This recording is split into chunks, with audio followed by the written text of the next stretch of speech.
Sir क्या कहेंगे? इमरान खान के साथ खड़े हैं जी, खड़े रहेंगे। ये जेलें हथकड़ियाँ हमारा रास्ता नहीं रोक सकती हैं।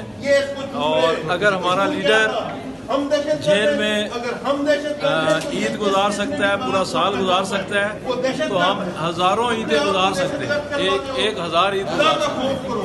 इमरान खान को नहीं छोड़ेंगे।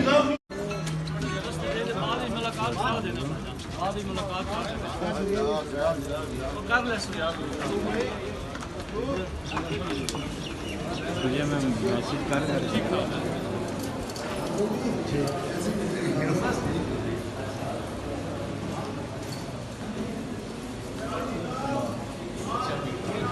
मैं समझता हूँ कि ये बड़ा गलत एक ट्रेंड इन्होंने शुरू कर दिया है। इस फाशिस्ट हुकूमत ने जिस अंदाज से वकीलों के ऊपर 780 के मुकदमा दर्ज कर लिए हैं, ये बिल्कुल गलत हैं, बेबुनियाद हैं, इसकी कोई हकीकत नहीं है। और इस तरीके से ये वकीलों को और स्पेशली इमरान खान के वकीलों को ना डरा सकते हैं ना धमका सकते हैं। ये उनका जुर्म सिर्फ ये है कि ये इमरान खान के वकील हैं।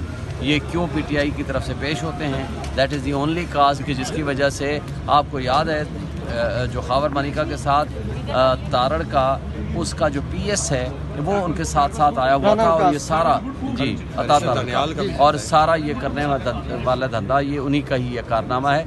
ये अफसोस की बात है, ये यजीदियों की हुकूमत है, ये फाशिस्ट हुकूमत है। हम इसकी जितनी मजम्मत करें वो कम है। कल भी आपके प्रेसिडेंट भी गिरफ्तार कर दिया, मुख्तलिफ एफआईआर भी दर्ज हुई हैं। देखें जो एफआईआर कल हमारे लोगों के खिलाफ आपके सामने है, हम इंतहाई पुरअमन, हमने पुरअमन एहतजाजी मुजाहरा किया, हमारे लोगों को गिरफ्तार कर लिया गया। और जिस अंदाज से ये गिरफ्तारी की गई है दैट इज़ रॉन्ग। हम उसकी शदीद मजम्मत करते हैं। हम ये समझते हैं कि इस तरह की ये नहीं होना चाहिए, ये सिलसिला बंद होना चाहिए, ये रुकना चाहिए। ये एक मुल्क को फस्तायत की तरफ लेके जा रहा है, इससे नफरतें बढ़ रही हैं, ये नहीं होना चाहिए। सर क्या लगता है कि अब जो मुख्तलिफ केसों पर केसेस बनाए जा रहे हैं और आपकी जो वर्कर है, कारकुनान है, वो भी सोशल मीडिया पर आवाज़ उठा रहे हैं कि लीडरशिप जो है वो मैदान में नहीं उतरी, सिर्फ बयानबाजी और लीडरशिप कैसे मैदान में उतरे? मैं आपके सामने हूँ। मेरे खिलाफ 3 महीने में 6ठी एफआईआर हो रही है। हम पर्चे भी भुगत रहे हैं, कल आपके सामने मुजाहरा भी किया। हम सारी लीडरशिप फ्रंट फुट पे खड़ी हुई है, फ्रंट फुट पे। और क्या होता है, ये दुश्मनों का प्रोपेगेंडा है कि लीडरशिप सामने नहीं आ रही। लीडरशिप बिल्कुल फ्रंट पे खड़ी है, सामने आ रही है। हमारा प्रेसिडेंट इस वक्त गिरफ्तार है, मेरा भतीजा वकील है वो गिरफ्तार है, हमारे 10 बंदे वर्कर गिरफ्तार हैं। ये जो भी प्रोपेगेंडा करता है वो जानबूझ के हमारे दरमियान नफरत और नफाक पैदा करना चाहता है। तो क्या ईद के बाद आप लोग प्रोटेस्ट करेंगे? बिल्कुल करेंगे, ईद से पहले भी किया, ईद के बाद भी करेंगे। हमारा ये सिलसिला जारी रहेगा, इससे हम घबराने वाले नहीं है और ना ही इससे हमें कोई फर्क पड़ता है। अच्छा, रात जो पीसफुल उस पर भी 780 लगा दिया है। आप देख लें कि वकला के साथ या इस अवाम के साथ क्या हो रहा है। जो लोग बैठे हैं फार्म 47 के ऊपर और जिस तरीके से आईजी इंस्ट्रक्शन दे रहा है, इस तरीके से एफआईआर लॉन्च होती हैं। रात शुएब साहब भी उसमें थे, पीसफुल प्रोटेस्ट पे अभी हमारे पास एफआईआर पहुंच गई है और उनको भी जहां पेश करेंगे 780 लगा दिया है। तो आप देखें कि गवर्नमेंट क्या करना चाह रही है, मुल्क को किधर लेके जा रहे हैं। नज़ीर साहब ये बताएं कि आज जो ये केस था इस पर आप लोगों को जमानत वगैरह मिली है वकला को? देखें वो 24 तारीख हो गई है।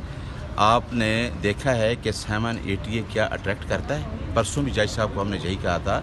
इसके लिए बहुत बड़ा लॉ है, सुप्रीम कोर्ट ने जो लॉ लेट डाउन किया है उसमें PLD सुप्रीम कोर्ट 2020-61 क्लियर है कि आया पर्सनल वेंडेटा पे कोई अट्रैक्ट करती है 780। ये तो 780 इस तरीके लगा रहे हैं कि एक उनको लगाना है कि 780 लगा दें, अदरवाइज 780 का कोई जवाब नहीं बनता। और उसके बावजूद जितने वकला, ये राजा अंसर कियानी हमारे ILF के जनरल सेक्रेटरी हैं, ये कब से इन केसेस में पेश हो रहे हैं। सरदार मसरूफ है, आसिम बेग साहब है, सदुजई साहब हैं, ये जितने लोग आपको पता है ये सारे प्रोफेशनल लोग हैं।